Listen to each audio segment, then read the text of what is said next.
It is, I think something like Kennen does make sense, but the Aurelia would be funny. If you go for Aurelia, you are hampering your draft, I think, in so many other ways. I think that the Gwen is going to be very strong in team fights, and what they need is consistent damage, unless this Varus is going on hit, but I don't think that's going to be the case anymore with how they've set this up.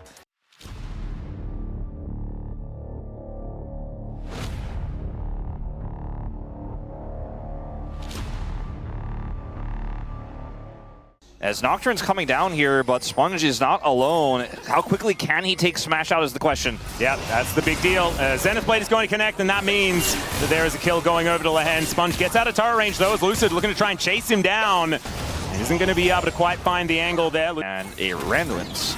Yeah, there's a hook to start this one off as Eclipse is getting some work done. There's the flash out, but Lehen just pops like a balloon. Down goes the Kiana, though, in response as Sponge will get stunned up. Paddlestar is going to get spell shielded nicely. There's the flash in from Showmaker, picks up the kill, and then steals a flash to get out. Now Taeyeon's dead as well as the hail of arrows rains down, and DK moved to 3-2. This is, yeah, is it Keria POM? Like, what's happening here? It might be. Portal jump here from Showmaker gets him back to where he doesn't want to be. Now Lucid having to bounce his way out, but that's not going to work. And Sponge and Scout.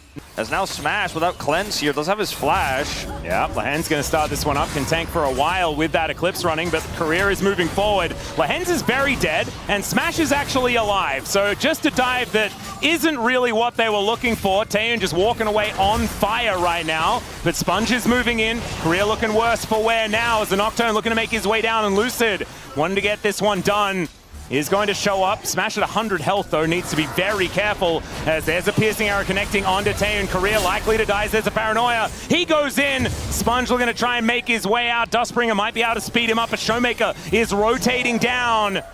There is that cue to come on forward, and so Sponge is going to make it to the darkness and into safety. He's not quite going to connect. There is the paranoia coming down to Showmaker. Let's see whether he can get out of this. The answer is no. Bubble does connect, but yeah, if the bubble lands and there's no one there to pop it, it doesn't really land at all is the question, I think. Well, I don't know if Lucid can make a play here on the bottom. Flash out from King and as Xiu going very aggressive. There's the ulti back, though, as now without that needlework available, Xiu could be in trouble. However, if you land all the snips, you're still going to have a good trade. As now King versus Xiu is continuing. Minions are running out as now Lehen's moves over. Lucid diving on forward. Does try and save his control ward, but isn't going to be able to do so. There's the flash in from Lehen's. They get the solar flare onto Lucid, and Keria realizes he's not going to be able to help here. There's the Arc of Judgment. And Taeyeon able to take down the Kiana. Flash out, Chains of Corruption there from Smash just to keep his support alive. They should still be able to make this comp work in this mid-game that's coming up, but it could be better as Chains of Corruption are going to come out. Solar Flare is going to hold on to Keria as Lehen's uses him to taxi his way out. There is a hook connecting, but Taeyeon's going to make his way in. And that might be a bridge too far here as Scout is rotating down and Keria is very, very dead. There's an angle onto Scout, but the Supreme Display of Talent is not exactly named well. And Paranoia comes in. Sponge takes the kill onto Lucid, and he's dead for the 4th time. Yeah, definitely does. They're going to start it. Kingen gets underneath this turret here as Needlework has already been used.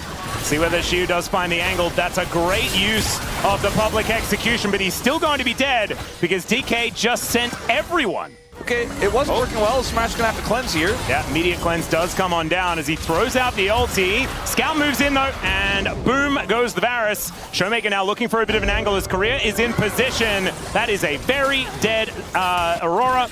And she will go down. Xiu now also able to take the top outer turret, and Rift Herald will be secured by DK. This is a kill on Scout as we're having a fight here. Yeah, Hens is in no man's land one more time, does get stunned up by the Kiana, and he will be going down. Xiu is able to snip him up. 5v5 without a crazy wombo as... Alright, wombo. Yeah, Xiu is not quite allowed to be here. Does use the flash, but there's the public execution, and down will go the Gwen. Does have a few snips in him. DK probably don't want to give this one away for free, but there goes the Paranoia. Sponge gets on in there to flash out from Lucid, but I don't know whether he's going to survive. He does get the ulti down, but Smash is not going to live through this one, and all of them just take a nap. Lucid, Showmaker, and Smash dead in the blink of an eye. And that's Baron here for Nongshim. Well, they were dead, Wolf. That's the unfortunate reality, and so is Showmaker. I think DK's answer is, let's just keep starting fights and seeing what we can get done. There's the Paranoia. They're looking to try and turn it here. Solar Flare not quite going to connect, but it doesn't really matter as the Kiana is just dead. Some needlework out onto Scout here as the snipes are starting to come on through. Taeyoon trying to fight back here. Gets the knock-up, does Keria. And now Xiu looking for that angle. The Arc of Ruin is going to slow him up. And it's just so difficult to make something happen. Public Execution snatches him out of the air! My God, that was cool from Kingen. And Showmaker just takes his 5th death of the game. And he pops. Well, Paranoia comes down. The inner turret is already dead. Flash out from Xiu. The rest of the team are going to show up, though, as DK look to try and fight this one back. Kingen rotating down. Solar Flare is fantastic, and the Gwen is not immune. Slurkle comes in, but doesn't get too much joy here as DK with one missing, trying to continue fighting this one out, but Scout in with a great stasis with his Zhonya's, and Smash just has to cleanse to get himself to safety, leaves the rest of his team in the dust, and Nongshim, I think, are just going to put an end to this game and bring us to a game number 3. We knew it was going to be one-sided from the draft. We just didn't know which direction, but some arrogance, I feel, in some of those bottom-side plays from D+. Some backfires, and a complete snowball rolls down the hill as Sponge runs away with the game on this Nocturne. Yeah, Sponge playing a fantastic game this time around, but Nongshim ultimately just getting it together. I think top side of the map definitely playing well, but it's the mid-jungle today for Nongshim that are definitely looking the best. Even in game number 1, looking fantastic there despite the result.